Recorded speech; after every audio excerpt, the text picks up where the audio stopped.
Kaixo, ongi etorria, iritsi gera problemetara. Zuetako batzuntzako gauzarik zailenetako bat. Ez delako mekanikoa, bestea bezala, ezta? Bestea jakiten da, algoritmoa bat jarraitzen da eta atatzen da. Hemen pentsatu egin barra eta pentsatu. Horan, nik jarri ditut, lau ohartxo bezala, ze lau hauetako bat izango da beti, edo kombinatu bat. Lehenengoa, osoa ezagutzen dugu. Orduan, lehenengo mailan DBH beti osoa ematen digute. Bigarren mailan eta hirugarren mailan ja ez. Baina kasu honetan bai. Osoa ematen dute, galdetzen dute zatia. Orduan, kasu honetan izango litzake. Ni baldin badakit osoa 12 dela, esaten badete, 12-ren 3 laurden zenbat da? 12-ren 3 laurden zenbat da? Orduan, matematikan, lehen hori, zizki hori, bihurtzen da bider. Eta ingoen nuke erantana. 12-ren 3 laurden, 12 bider 3 laurden zenbat da? Ba, ingoen nuke horrela, biderketa simple bat, 36, zatirau, 9. Horan, 32-ren 3 laurden zenbat da? 9 dira. Eta egireteke hau, osoa izan berrian, hola, 12, guazte pentsatzea osoa dela, botella bat adibidez 3 laurdenekoa. 3 laurdeneko botella bat, olioa. Horan, 3 laurdenaren, adibidez, erdia zen bada. Horan, 3 laurdenaren, puntu, erdia,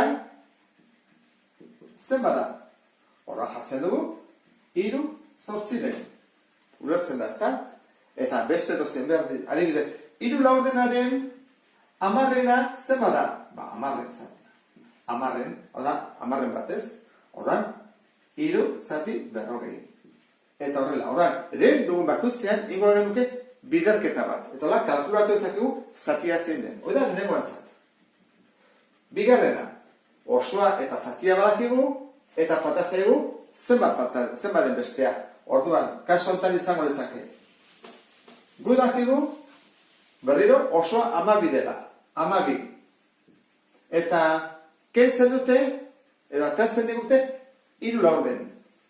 Zenbat da gelditzen dena, horan honentzako egin bat da osoari kendu atea duguna. Orduan, osoari bateri kendu 3 laurden. Ulertzen da, orduan, nik 3 laurden atatzen badut, osoari kendu 3 laurden. Zenbat da, ba egin bat dugu, lau, hemen jartzen dugu lau oso, lau, ken, 3, laurden bat.